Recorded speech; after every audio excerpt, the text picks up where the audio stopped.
जय श्री केदार। आप सभी को मेरा प्यार भरा नमस्कार। मैं हूं अरविंद शुक्ला, बाबा भोलेनाथ की नगरी केदारनाथ धाम के एक छोटे से प्यारे से खूबसूरत गांव नाग जगही से। आशा करता हूं आप कुशल होंगे।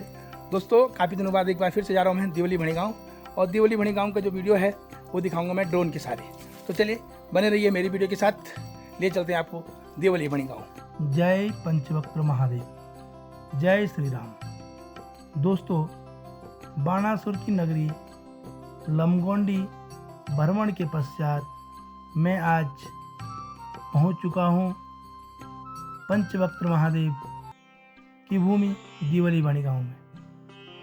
और दोस्तों, आज मैं ड्रोन के सहारे पूरे गांव का भ्रमण करूंगा और पूरे गांव का जो इतिहास है, गांव की जो परंपरा है या गांव में जो समस्याएं हैं, उनसे भी आपको रूबरू कराऊंगा।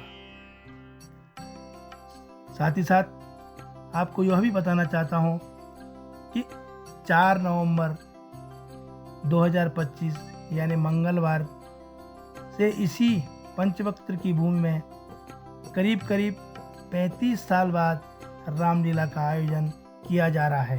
आइए राम जन्म से रास तिलक तक अर्थात 11 दिनों का भव्य रामलीला मंचन होने जा रहा है। और तो आप अवश्य आइएगा, ये मौके बार बार नहीं मिलते हैं और हम लोगों को हंसाने और गुदगुदाने के लिए एक चित परिचित चेहरा श्री पुष्पेंद्र प्रकाश जी शुक्ला निश्चित रूप से हमारे बीच आएंगे और बीच बीच में हम लोगों का मनोरंजन करते रहेंगे। हम सभी जानते हैं यह पंचवक्त्र महादेव की भूमि है। यहीं पर बाणासुर ने भोले की तपस्या करी थी। पास ही में बाणासुर की नगरी है लमगोंडी, जिसका वर्णन मैंने पिछली वीडियो में किया है। दिवली भणी गांव में छोटे बड़ी तोप जैसे कि दिवली, भणी गांव, धामस, गगोरा, चुलड़भुंगी, मानपुर, यूसा, पिठोरा, सिरवाणी, पर्णधारा हैं। यहाँ पर सरकारी और प्राइवेट विद्यालयों की जहाँ तक बात करी जाए तो कभी यहाँ पे 2 प्राइमरी पाठशालाएँ थी, जो किन्हीं कारणों से एक प्राइमरी पाठशाला पूर्णतः बंद हो चुकी है। अब एक प्राइमरी पाठशाला और एक जूनियर हाई स्कूल यहाँ पे संचालित है। साथ ही साथ कभी शिशु मंदिर और विद्या मंदिर पे भी यहाँ पे संचालित होती थी। आज विद्यार्थियों के अभाव के कारण शिशु मंदिर और विद्या मंदिर को एक ही जगह शिफ्ट कर दिया गया है। अर्थात यह भी पलायन का मुख्य कारण है कि स्कूलें बंद हो रही हैं, शिक्षा के लिए गांव से बाहर जा रहे हैं। जबकि हाई स्कूल और इंटर की बात जहां तक करी जाए तो पास ही के गांव लमगोंडी में बहुत पुराना इंटर कॉलेज है। यहाँ पर विद्यार्थी पढ़ने के लिए जाते हैं। मगर दोस्तों, आज जहाँ के उत्तराखंड में गांव के गांव खाली हो रहे हैं, लोग अच्छी शिक्षा के लिए गांव से बाहर पलायन कर रहे हैं। दोस्तों, स्वास्थ्य की जहाँ तक बात करी जाए तो गांव में स्वास्थ्य सुविधा के नाम पर कुछ भी नहीं है। स्वास्थ्य सुविधा के लिए फिर वही पासी के गांव लमगोंडी में एक आयुर्वेदिक चिकित्सालय है।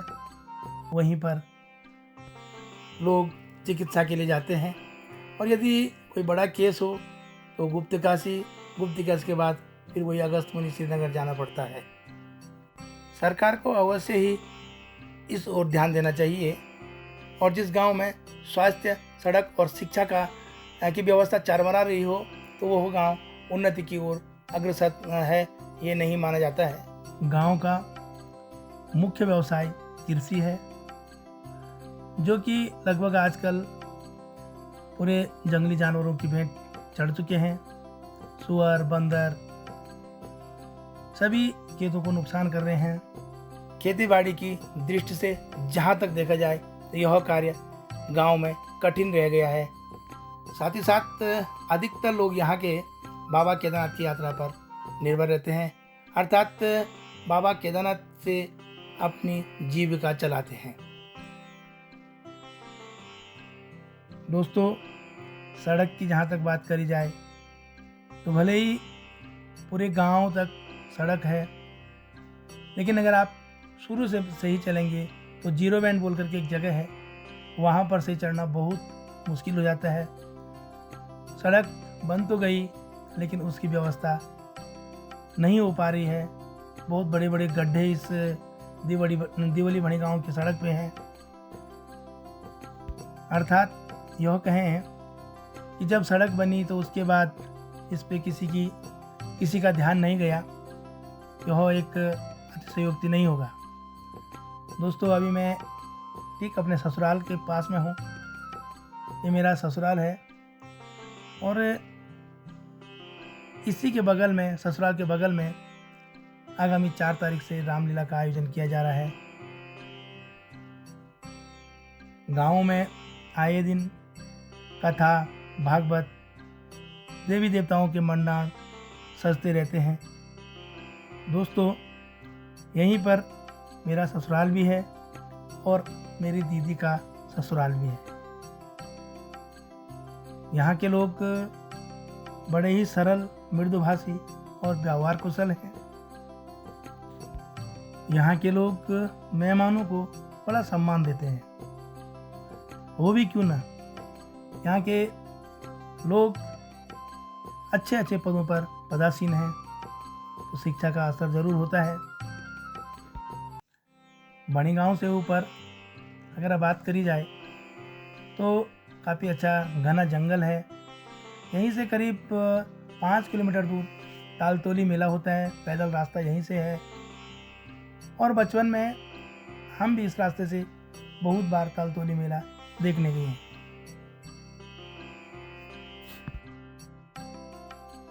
दोस्तों, गर्मियों में तो उतना फ़र्क नहीं पड़ता है, लेकिन सर्दियों में ठीक सामने बाबा केदारनाथ, चौखंबा और तुंगनाथ वैली होने से हिमालय की ठंडी हवा आती है।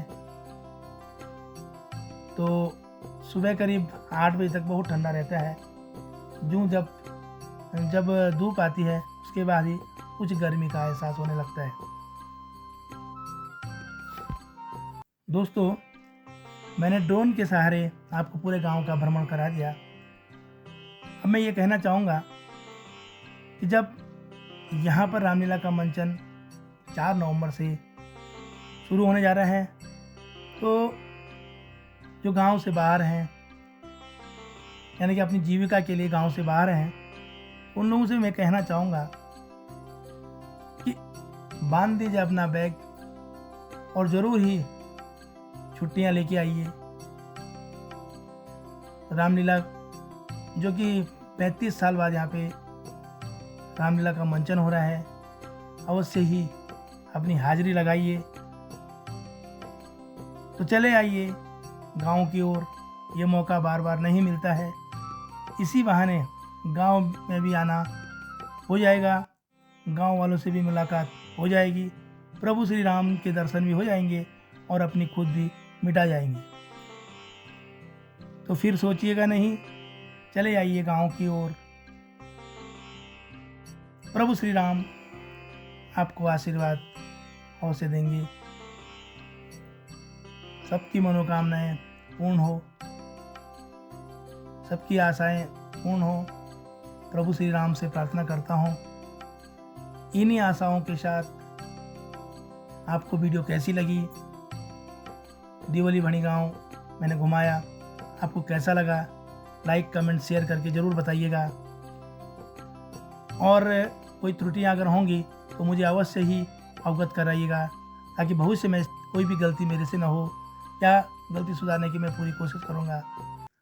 तो चलिए दोस्तों, आज की वीडियो यहीं पे कर देते हैं एंड।